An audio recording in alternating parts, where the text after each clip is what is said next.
Alhamdulillahirabbil alamin. Wa bihi nasta'inu ala umuri dunya waddin. Wassalatu wassalamu ala asyrafil anbiya'i wal mursalin wa ala alihi wa ashabihi wa man tabi'ahum bi ihsanin ila yaumiddin, amma ba'd. Bapak Ibu jamaah sekalian yang dirahmati dan dimuliakan Allah Subhanahu wa taala. Alhamdulillah, mari kita bersyukur dengan segala karunia dan taufik yang Allah limpahkan. Pada kesempatan yang Allah muliakan ini, kita kembali bermuajahah ilmiah bertatap muka untuk mengkaji, mendalami ayat-ayat Allah untuk bekal kehidupan kita, membuktikan keagungan dan kebesaran sebagai bukti ketauhidan yang Allah turunkan. Salawat serta salam semoga tercurahkan kepada Rasulullah Muhammad SAW yang menuntun kita dengan tuntunan dan ketauladanan sehingga kita menjadi hamba yang selalu beriman dan berketauhidan. Bapak Ibu yang dirahmati dan dimuliakan Allah Subhanahu wa taala, kisah Al-Kahfi yang menceritakan Ashabul Kahfi, anak-anak muda yang teguh keimanannya, bertahan dengan musibah kezaliman dari pemimpin yang memaksa untuk tidak beriman kepada Allah, sehingga Allah membuktikan kebenaran kalimat Allah dengan menyelamatkan Ashabul Kahfi, pemuda-pemuda yang berdiam dan bertempat di Gua Al-Kahfi. Kesemuanya dibuktikan dengan izin dan kehendak atas perintah Allah. Kemarin kita sudah membahas, ada yang menyebut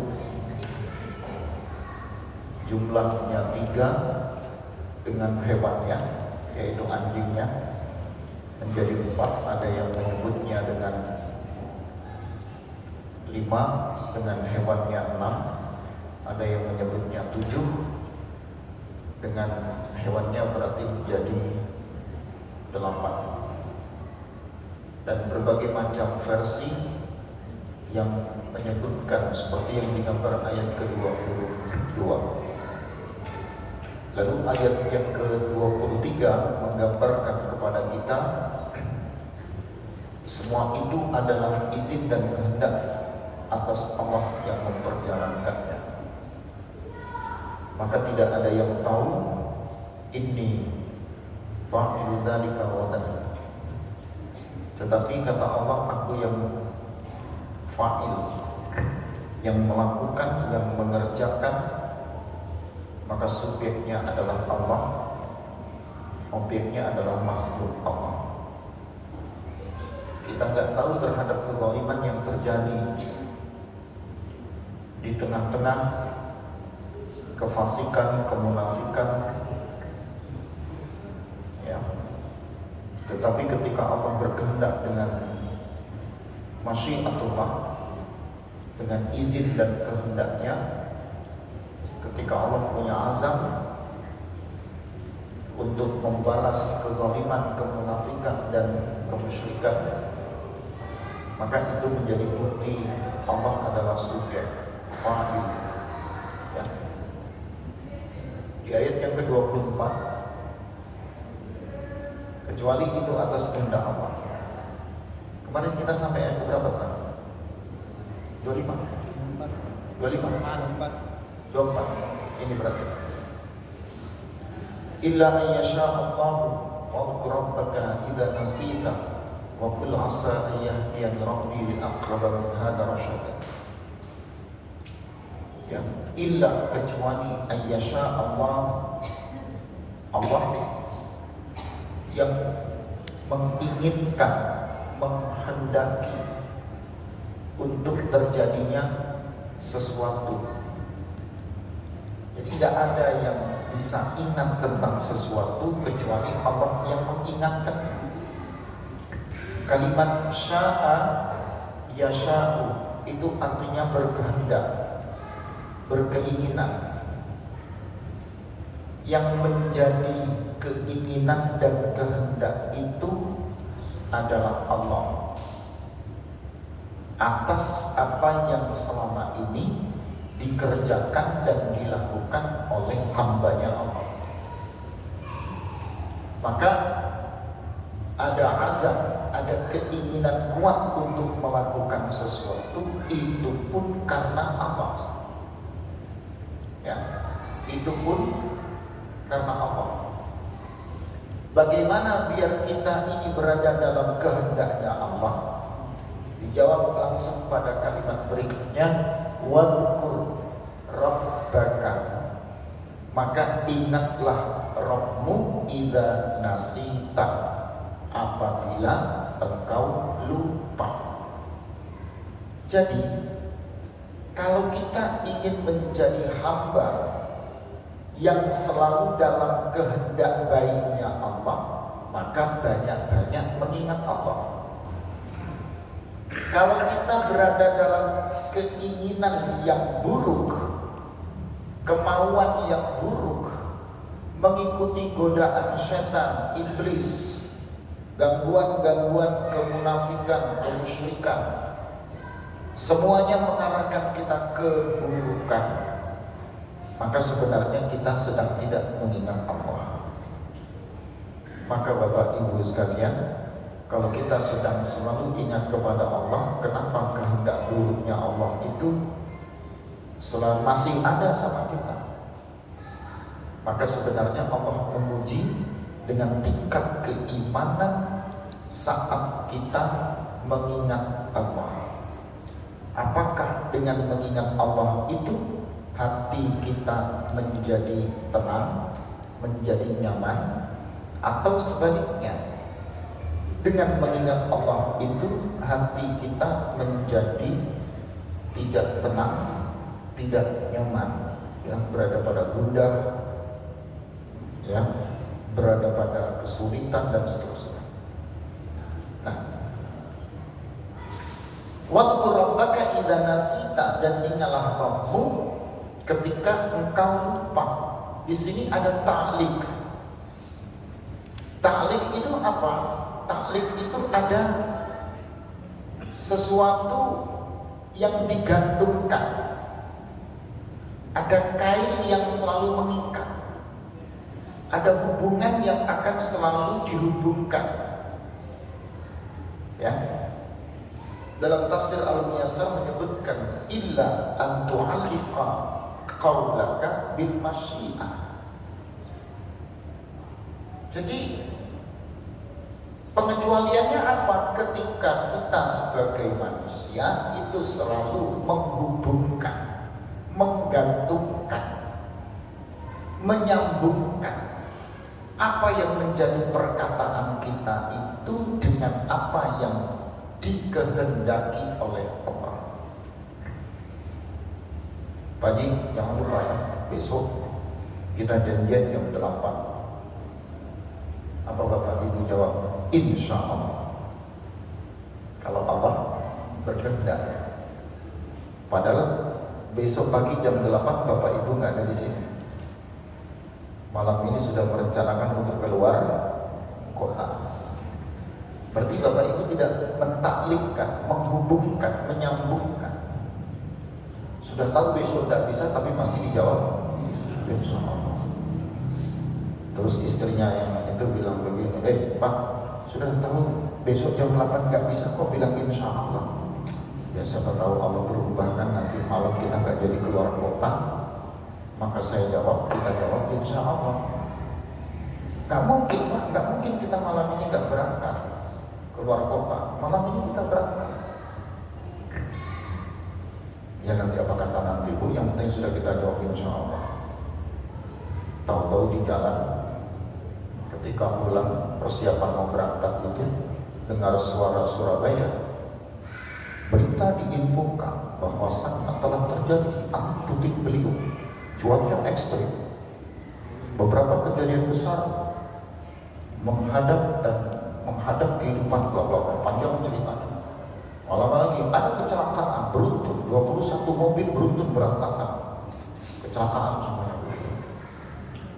Lalu bapak dan ibu berunding lagi, gimana? Jadi nggak kita berangkat malam ini? Kayaknya nggak usah lah ya, cuacanya ekstrim. Nah benar kan? Kita jawab besok jadi ketemu apa enggak jam 8 pagi. Kita jawab insya Allah. Nah, bapak ibu nggak bisa kecuali ada taklik. Kita menghubungkan, ada husnul niyah, ada kebaikan niat yang kita hubungkan. Kalau takut kita lupa atau kita khilaf, disitulah kita diminta untuk menghubungkan itu kepada Allah. Waqul, dan katakanlah, ya, dan hendaklah kita berkata, asa ayyadiyani Rabbi. Semoga dengan mengingat Allah itu, ya, semoga dengan diingatkannya kita sama Allah sehingga kita nggak lupa, ayyadiyani Rabbi, Tuhanku mendatangkan hidayahnya untukku. Jadi tujuannya itu mentaklik, menghubungkan, menyambungkan dengan Allah itu karena ada hidayah, ada petunjuk.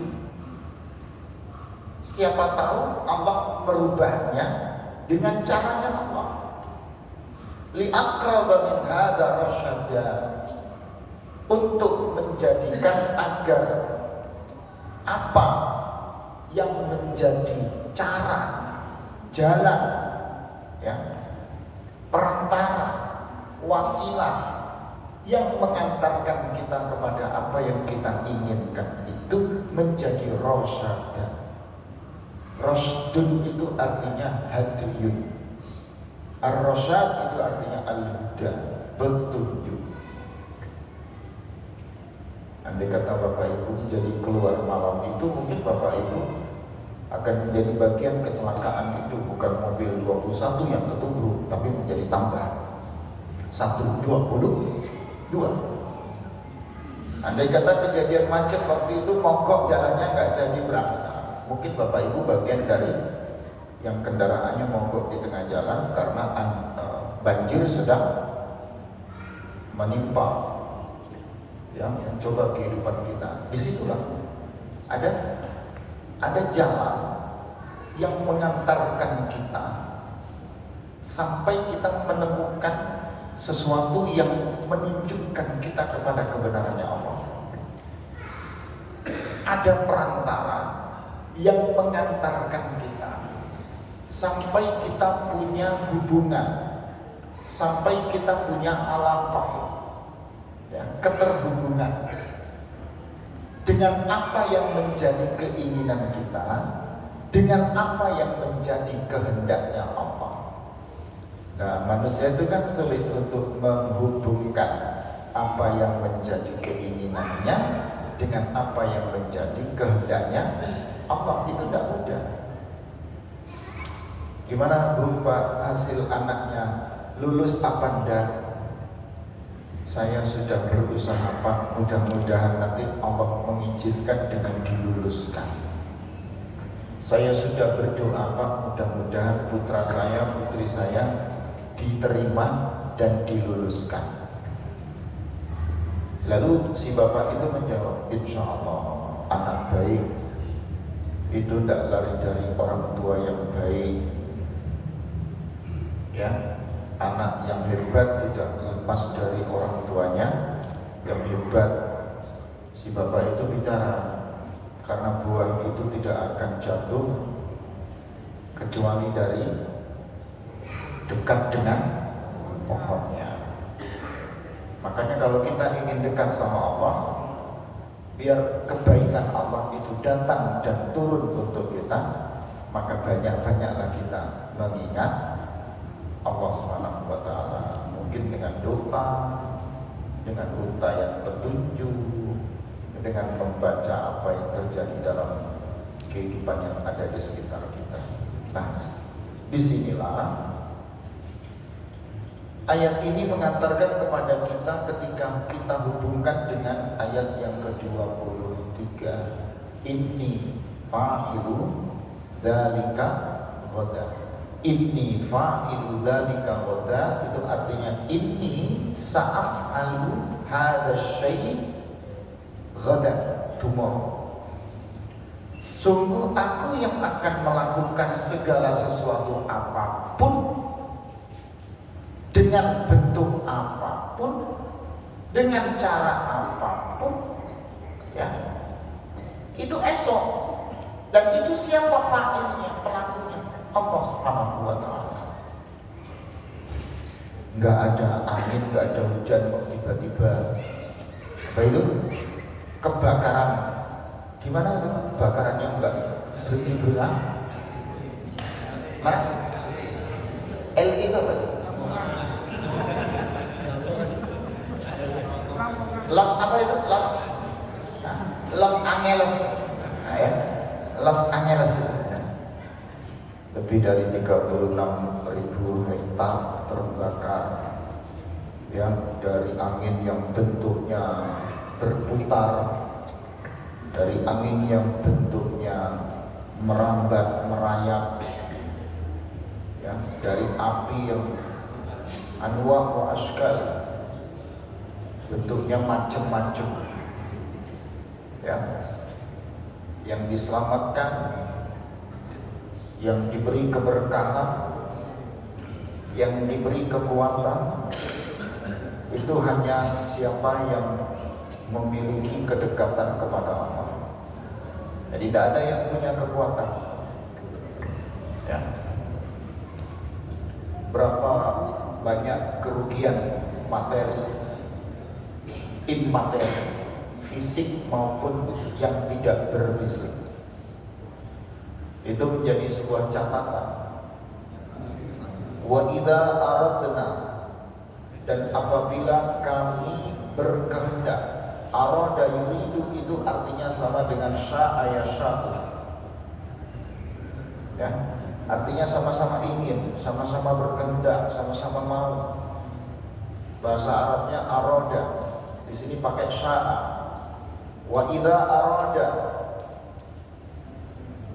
an nuhlika qaryatan, dan apabila kami berkehendak untuk apa? An nuhlika qaryatan.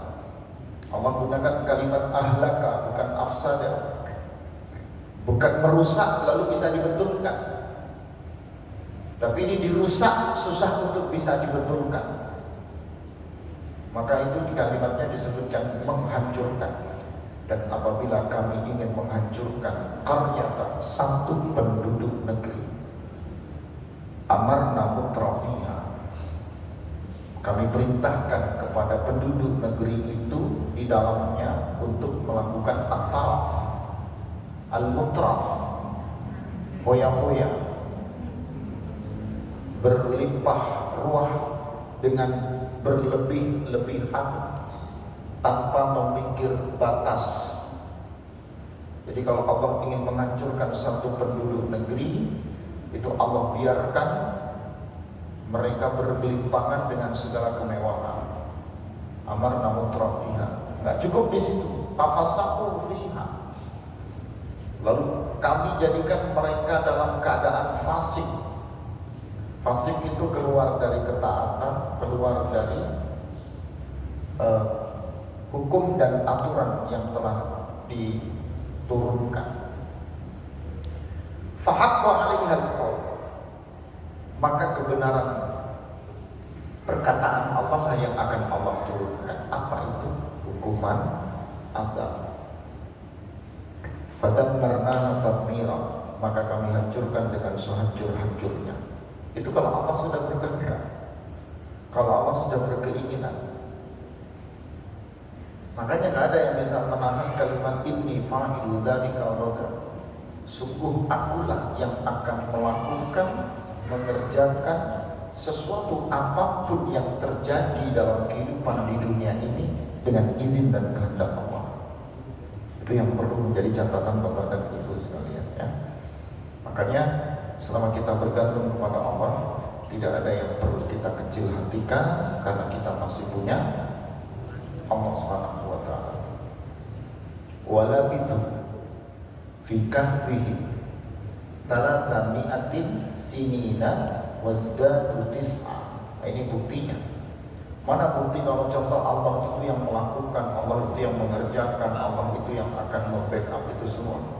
Walabithu, dan mereka, siapa mereka yang berdiam ini, yang bertempat tinggal ini, ashabul kahfi fi kahfihim, di dalam gua mereka, talata mi'ah sinin, 300 tahun, wasdadu tis'a, lalu kami tambahkan lagi menjadi tis'a, 9 tahun. Maka ada yang menyebut mereka itu 300 tahun menurut tahun apa? Syamsiyah, dan 309 tahun itu menurut tahun Qamariyah. Dalam tahun penghitungan terhadap apa itu bulan, maka dia 300 tahun, dan ketika dihitung dengan qabilah matahari, dan ketika menggunakan penghitungan bulan, maka mereka menjadi 309 tahun. Kata labitha itu digunakan untuk menunjukkan tempat yang digunakan, dan tempat itu menandakan adanya batas waktu. Ya, Bapak tinggal di mana? Saya tinggal di perumahan Angkatan 8. Nah, kalimat tinggal, pertanyaannya muncul, kam labitha, berapa banyak, berapa lama Bapak tinggal di perumahan Angkatan Laut? Itu menggunakan kalimat labitha. Labitha itu menunjukkan ada batas tempat, ada batas waktu. Maka di sini arahnya kepada apa yang dilakukan ashabul kahfi ketika mereka berada di dalam gua mereka selama 300 tahun atau 309 tahun. Jawabannya tidur. Tuh. Maknanya diketahui mereka tidur di dalamnya selama tahun itu. Ada lagi kalimat labitha itu menunjukkan batas yang tidak hanya pada waktu, tetapi masa.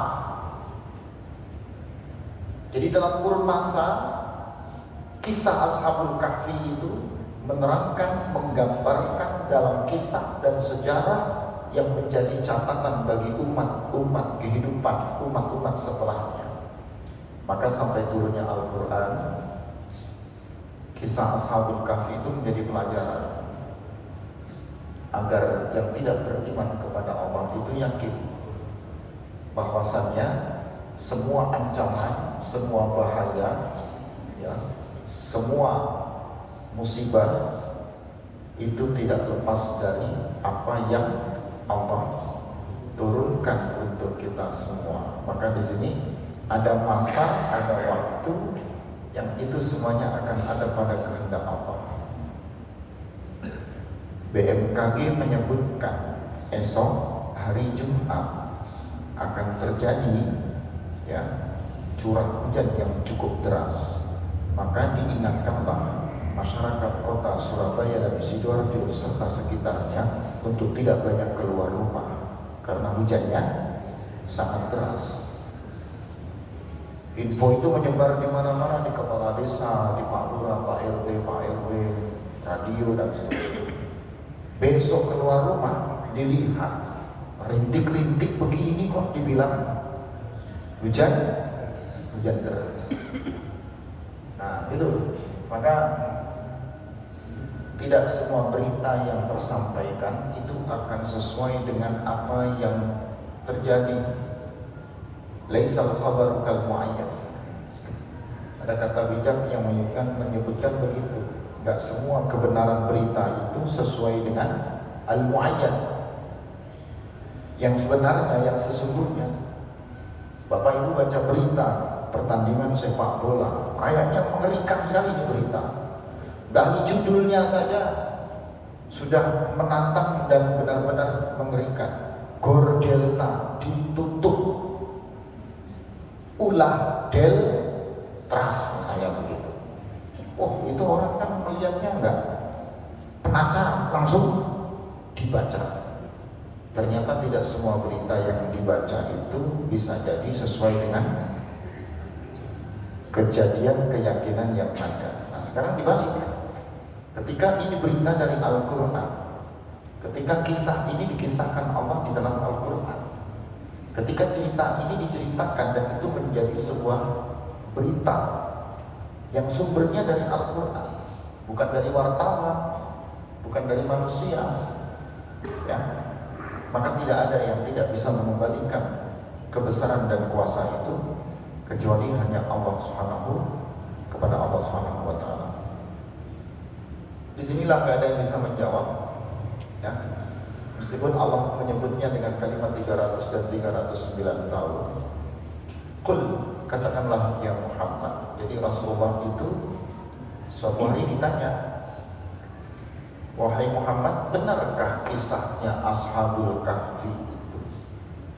Orang-orang yang tidak beriman kepada Allah itu tanya, Muhammad, berapa lama? Ayuhar Rasul, kam muddatan labitha Ashabul Kahfi fi kahfi walaysa indaka ilmu fi dhalika wa tawqif min Allah. Nabi Muhammad ditanya, Muhammad, kalau di dalam surah Al-Kahfi itu cerita tentang Ashabul Kahfi dan mereka ditidurkan di dalam gua. Orang-orang kafir yang ada di sekitar itu bertanya, Muhammad, benarkah kisahnya Al-Quran? Benarkah kisah yang diceritakan dalam kitabmu? Kalau Ashabul Kahfi itu ditidurkan di dalam gua mereka selama 300 dan 309 tahun. Mana ayatnya? Ayat itu tadi, ayat 325 itu yang menjadi pijakan orang-orang yang tidak beriman. Wala bitu fi kahfihim 300 sinin wasdadu tis'ah. Sementara kata orang kafir, laisa indaka ilmu fi dzalika wa tawqif min Allah.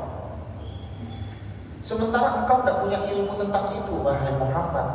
Saat Ashabul Kahfi itu ditidurkan, engkau belum muncul, engkau belum ada. Saat Ashabul Kahfi itu ditidurkan, Al-Quran belum muncul. Kok tiba-tiba Al-Quran bercerita tentang Ashabul Kahfi? Muhammad, benarkah engkau menyampaikan apa yang ada pada Al-Quran ini? Turunlah ayat ini. Qul, katakanlah ya Muhammad, Allahu a'lam bima labithu. Allah yang maha mengetahui terhadap apa, berapa lama, di mana, seperti apa tinggalnya mereka Ashabul Kahfi. Jadi mau menyebutkan berapa pun tidak ada yang bisa tahu karena semuanya at-taufiq min Allah. Di sini kita tulis pengetahuan yang mutlak itu milik Allah. Kalau pengetahuan yang mutlak ini milik Allah, berarti tidak ada orang yang bisa menerobos dan mereka mengatakan pengetahuannya lah yang paling benar, kecuali pengetahuan itu datangnya dari Allah. Jadi kita tidak bisa mengatakan kita ini paling benar, kecuali kita mengatakan, ini Al-Quran ngomong begini, ini ayatnya seperti ini, hadisnya seperti ini, tuntunannya seperti ini, baru itu yang bisa kita katakan. Lahu ghaibus samawati wal ardh. Dialah Allah yang menguasai yang tidak tampak dari apa yang di langit dan apa yang di bumi. Ghaibus samawati wal ardh. Ya. Jadi yang tidak pernah diketahui manusia yang ada di langit dan apa yang ada di bumi itu milik Allah yang Maha Tahu. Suatu hari tetangga kita nih meninggal, kakek-kakek. Dapat 3 hari, ibu selalu bangun setengah 3 malam siram-siram. Tiba-tiba ibu mengatakan kepada bapak, "Pak, tadi malam saya siram-siram setengah 3 pagi. Kakek itu duduk di depan rumah yang meninggal 3 hari kemarin." Kedengaran sama anak bapak dan ibu. "Mama, Pak, kata guru di kelas itu, benar gak sih orang yang sudah mati itu dia masih berjalan di mana-mana selama 40 hari 40 malam. Makanya mama ketika melihat setengah 3 malam ada kakek itu duduk di dekat rumah kita, ya memang masih berkeliling kemana-mana." Bapak ibu meyakinnya seperti apa? Bapak yang bijak akan mengatakan, "Mama sih gak telepon, atau mama sih gak ambil handphone, coba itu difoto. Masuk gak kira-kira di foto waktu difoto itu?" Betul ya? Nah, Bapak Ibu canggihkan teknologi, kemana-mana kita bawa handphone sekarang. Jadi kalau melihat kanan-kanan begitu, ambil foto, langsung cepat difoto, begitu. Pertanyaan kami adalah, masuk gak foto itu di dalam, masuk gak gambar itu di dalam handphone Bapak Ibu sekalian? Yang kedua, kita punya mata, kedipkan mata kita, buka lagi, masih ada gak dia? Betul ya?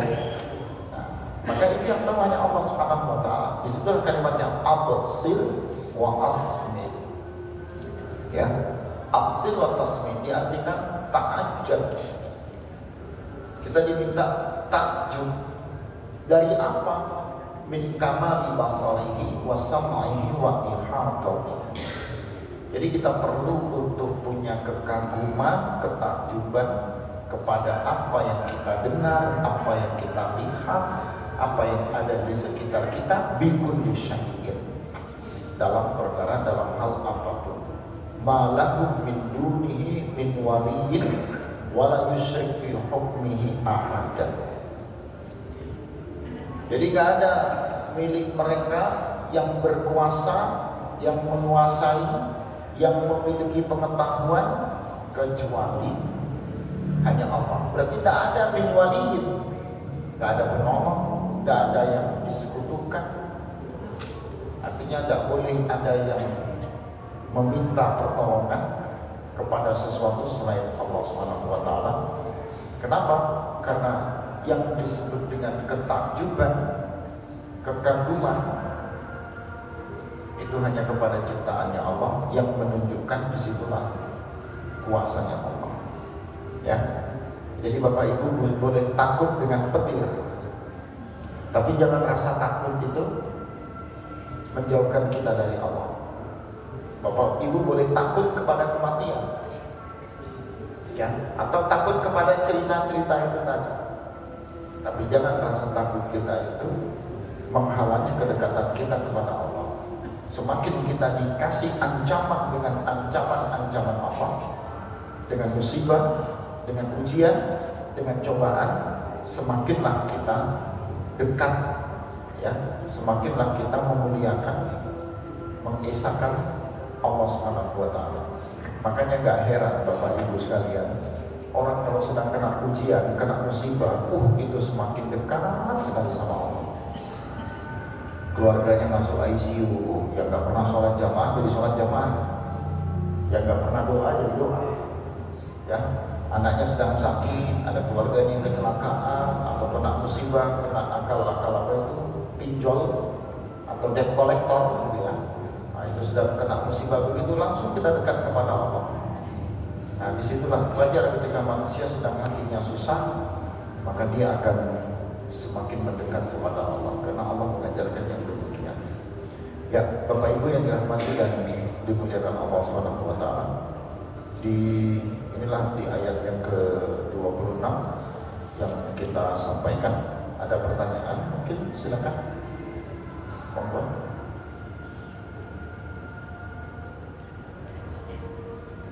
Silakan.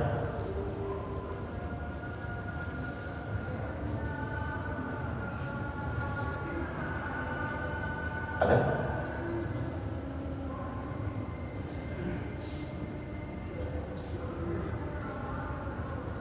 Ada?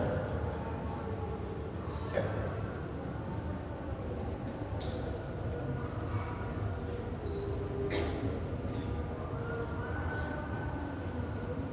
Saya tambahkan satu ayat ke-27. Watlu dan bacalah wahai Muhammad, Allah perintahkan untuk membaca. Tidak cukup kita membaca apa yang terjadi, tetapi membaca apa yang Allah turunkan. Ma uhiya ilaika min kitabi rabbika, apa yang telah diwahyukan Allah kepadamu ya Muhammad dari kitab Rabbmu, yaitu Al-Quran. Ini perintah kepada kita untuk banyak-banyak membaca Al-Quran. La mubaddila li kalimati, tidak ada yang bisa menggantikan kedudukan, kemuliaan, kebaikan, kehebatan dari kalimatnya Allah. Walan tajida lahu walan tajida min dunihi multahada, dan tidak ada selain kitab itu tidak akan ditemukan, tidak akan ada yang bisa menemukan dari selain Al-Quran multahada, tempat di mana kita kembali. Jadi Bapak Ibu gak akan menemukan gantinya Al-Quran. Bapak Ibu susah, ambil Al-Quran. Bapak Ibu enak, ambil Al-Quran. Semua yang enak itu tidak selamanya enak, karena yang enak-enak itu bisa menjadikan kita susah. Saya belum pulang nih, masih pakai baju formal karena tadi dari hotel ada acara. Saking makannya banyak, diambil makan. Enak ini makan banyak siang tadi. Habis makan kekenyangan. Gak semuanya yang nyaman itu enak. Karena kekenyangan akhirnya ngantuk. Gitu.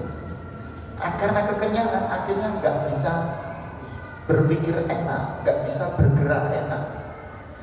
Jadi nggak semua yang enak-enak itu nyaman. Bapak Ibu bisa membeli kendaraan yang baik, yang bagus sekali begitu ya. Waktu naik mobil sejuta umat, kayak mobil apa sejuta umat itu, Xenia misalnya gitu ya. Itu tenang saja, nggak ada. Pokoknya tidak pernah ragu dan bimbang. Begitu Bapak Ibu naik mobil yang baik, ya, BMW misalnya, apa itu? Begitu. Jadi terasa bimbang, ragu, susah, takut disenggol orang. Bunyi, jangan Pak, cuma pelan-pelan Pak, nyenggol orang nanti. Nah, tidak semua yang enak-enak itu nyaman. Bapak Ibu tinggal rumahnya kebesaran, capek nyapu dengan ngepel, memang enak. Ketika kedatangan tamu enak, mau apa-apa nyaman gitu ya. Tapi ketika Bapak Ibu susah, tidak juga semuanya yang susah itu nyaman. Ya, tidak juga semua yang tidak enak itu enak, nyaman.